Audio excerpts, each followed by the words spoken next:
ओम श्री गुरुवे नमः। ओम ललिता त्रिपुर सुंदरे नमः। ओम श्री गणेशाय नमः। आपके कंठ के बीच में विशुद्धि चक्र स्थित है। विशुद्धि चक्र में 3 नेत्रों वाली एक मुखी देवी का वास है। उनका वर्ण रक्त चंदन है। वे अपने हाथ में एक रहस्यमयी दंड रखती हैं और उन्हें चावल, चीनी व दूध में पका भोजन भाता है। वे त्वचा में वास करती हैं और पशु जगत में आतंक उत्पन्न करती हैं। अमृता व अन्य देवियों से घिरी देवी का नाम डाकनी है। यह सबसे महत्वपूर्ण चक्रों में से एक है। यह चक्र सारे निचले चक्रों को 2 विशुद्ध चक्रों से अलग करता है, जो आपको उल्लेखनीय अंतर्दृष्टि व असाधारण विवेक प्रदान करेंगे। विशुद्धि का अर्थ है पूरी तरह से शुद्ध और पवित्र। जब भी हम कुछ खाते हैं तो यह कंठ से नीचे उतरते ही कसैला हो जाता है। भोजन का स्वाद बदल जाता है। कंठ एक अस्थायी पात्र है। यह अपने भीतर कुछ नहीं रखता। यह किसी भी वस्तु को ले जाने का मार्ग भर है। यह देवी एक मुखी है, क्योंकि अब आप बाहर और भीतर से एक से हो गए हैं। यही इस चक्र पर ध्यान लग करने का नतीजा है।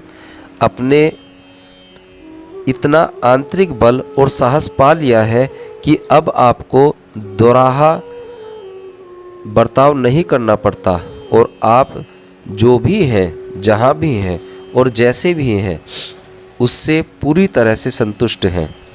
इस चक्र की व्याख्या में केवल देवी के नेत्रों का संदर्भ आता है। वे त्रिलोचना कहलाती हैं, यानी कि 3 नेत्रों वाली। प्राय यह नाम आदि योगी शिव के लिए प्रयुक्त होता है। जब आप विशुद्धि चक्र को साध लेते हैं तो आपके और सहस्त्रार्थ में बसी कुंडलिनी के बीच परम संयोग का केवल एक चरण रह जाता है। आप इस चक्र को खोलने तक लगभग शिव और उनके जैसे योगी हो जाते हैं। एक पौराणिक प्रसंग के अनुसार शिव ने विष को अपने कंठ में धारण किया, इसलिए वे नीलकंठ कहलाए। नीलकंठ यानी नीला है कंठ जिनका। कुछ लोग इस नीले रंग को विशुद्धि चक्र से भी जोड़ते हैं, ताकि आंतरिक मंडलों में ऐसा कुछ नहीं सिखाया जाता। पुस्तकों में यहाँ वहाँ से सामग्री ली जाती है। 1% से भी कम साधक विशुद्धि चक्र तक आने की लगन और परिश्रम दर्शा पाते हैं। यह देवी अपने हाथ में एक रहस्यमयी दंड खड़गवांग लिए हुए हैं, जो शिव के पास होता है।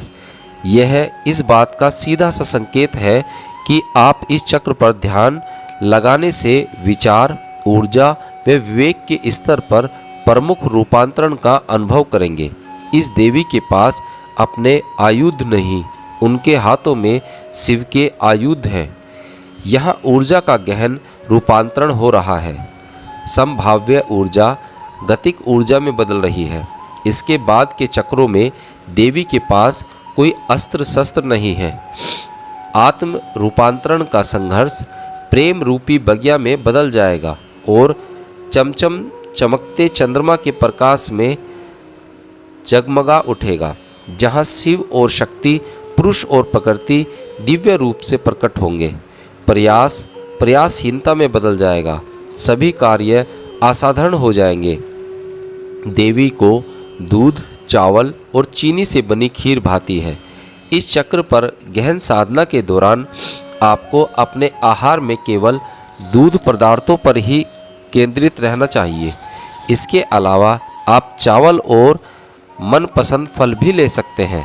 इस दौरान नमक, मसाले, अनाज व दालें आदि न लें। इस चक्र पर गहन साधना के दौरान आपकी त्वचा चमक उठेगी और त्वचा के सभी रोग मिट जाएंगे।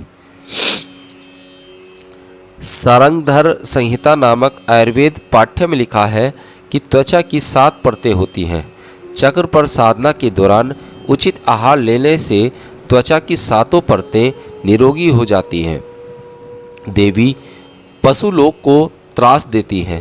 इस तरह आप भी निर्भीक हो उठते हैं और अपने आसपास के सभी पशुओं को अपना मित्र बना सकते हैं। मैं वनों में रहता था। मैं असंख्य अन्य पशुओं के बीच लगभग असुरक्षित था। बचाव का कोई साधन नहीं था। मुझ पर कभी किसी पशु ने हमला नहीं किया, कभी किसी कीट तक ने नहीं काटा। जब आप इस चक्र को साध लेते हैं तो मृत्यु का भय आपसे दूर हो जाता है। यह देवी अमृता तथा ऊर्जा के अन्य रूपों में घिरी है। इन सभी नामों में कर्षणी प्रत्यय आता है। इसका अर्थ है कि जिस चीज को रोकने की शक्ति। यहाँ पर मैं आपको बता देता हूँ कि वे चक्र साधना की 16 देवी हैं। श्री विद्या देवी के विशुद्ध विज्ञान में इसका वर्णन आता है। वे हैं कामकर्षणी, बुद्धिकर्षणी, अहंकाराकर्षणी, शब्दाकर्षणी, स्पर्शाकर्षणी, रूपाकर्षणी, रसाकर्षणी, गंधाकर्षणी, चित्ताकर्षणी, धैर्याकर्षणी, स्मिताकर्षणी, नामाकर्षणी, बीजाकर्षणी, आत्माकर्षणी, अमृताकर्षणी व शरीराकर्षणी।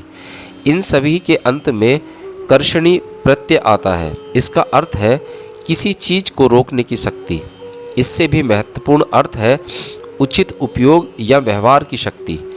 ये 16 नाम प्रेम, बुद्धिमत्ता, आत्मसंकल्प, ध्वनि, स्पर्श, आकार, स्वाद, गंध, चेतना, वीरता, स्मृति, पहचान, रचनात्मकता, द्रव्य, सूक्ष्म व भौतिक शरीर क्रमशः हैं।